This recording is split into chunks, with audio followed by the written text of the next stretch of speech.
मातृभूमि न्यूज, मातृभूमि की आवाज, मातृभूमि के लिए। જામનગર મહાનગરપાલિકાનું 2025-26નું ડ્રાફ્ટ બજેટ ₹1493 કરોડનું મનપા કમિશનરને સુપરત કરતા standing committee chairman water charges અને ભૂગર્ભ ગટર કનેક્શનમાં વેરો ઝીંકાયો.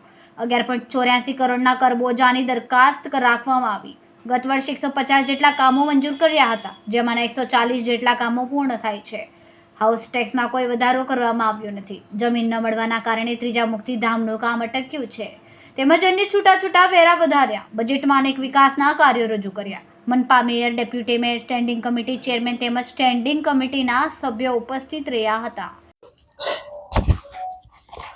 જામનગર મહાનગરપાલિકાનું આજરોજ આગામી વર્ષ અને 2025-26નું અંદાજપત્ર આજરોજ સ્ટેન્ડિંગ કમિટી સમક્ષ રજૂ કરવામાં આવેલ છે અને સ્ટેન્ડિંગ કમિટી સમક્ષ અમે એને મંજૂર કરવા માટે મોકલી આપેલ છે.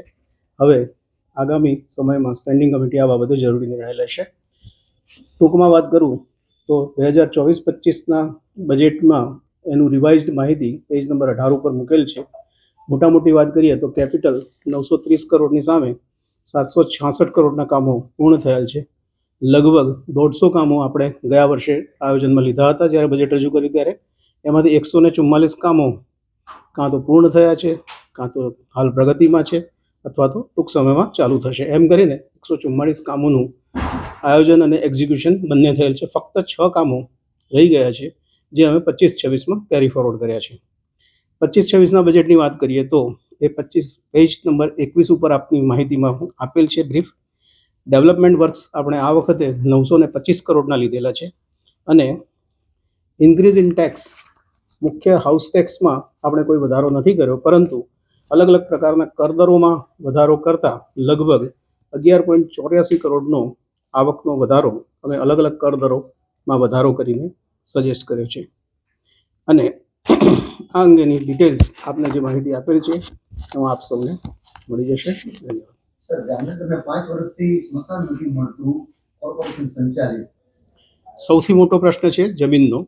મોટાભાગના વિસ્તારોમાં શહેરની અંદર વિકાસના કારણે અને આજુબાજુમાં રહેણાંક કારણે એ જમીન આપણને યોગ્ય ભૂતકાળમાં જ્યારે પ્રયત્ન કર્યા ત્યારે કોઈને કોઈ વિવાદ સર્જાયા છે. આ વર્ષે મને લગભગ વિશ્વાસ છે કે આ બાબત ટૂંક સમયમાં પતી જશે, કારણ કે આપણે કલેક્ટરશ્રી પાસે આ જમીન માગી છે. કેટલાક નંબરો પણ અમે જોઈ રાખ્યા છે અને શોર્ટલી એમના તરફથી જે બી જમીન મળશે એ તરત હું માનું છું કે આ 25-26માં આ મુક્તિધામનો પ્રશ્ન હલ થઈ જશે. રિવરફ્રન્ટની વાત કરીએ તો એમાં રાજ્ય સરકારને આપણી દરખાસ્ત કરેલી છે. રાજ્ય સરકારશ્રી તરફથી સૈદ્ધાંતિક મંજૂરી અને એ અંગેની બજેટ મળવાથી આપણે એની કાર્યવાહી શરૂ કરશું. આપ બજેટની વિગતોને જરા વધારે ધ્યાનથી વાંચો એવી મારી વિનંતી છે. જે નવા વિસ્તારો ટીપીના જે સજેસ્ટ કર્યા છે એની અંદર આ તમામ બાબતોની જોગવાઈ છે. બાગ બગીચાની પણ છે અને સામાજિક ઇન્ફ્રાસ્ટ્રક્ચરની પણ જોગવાઈઓ એમાં લખેલી છે.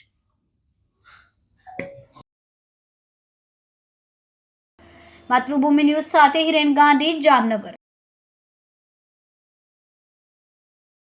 ખૂબ જ ટૂંકા સમયમાં માતૃભૂમિ ન્યૂઝ OTT પ્લેટફોર્મ અને મેગા સિટીમાં કેબલ નેટવર્ક સાથે જોડાઈ જશે. તો જોતા રહો માતૃભૂમિ ન્યૂઝ.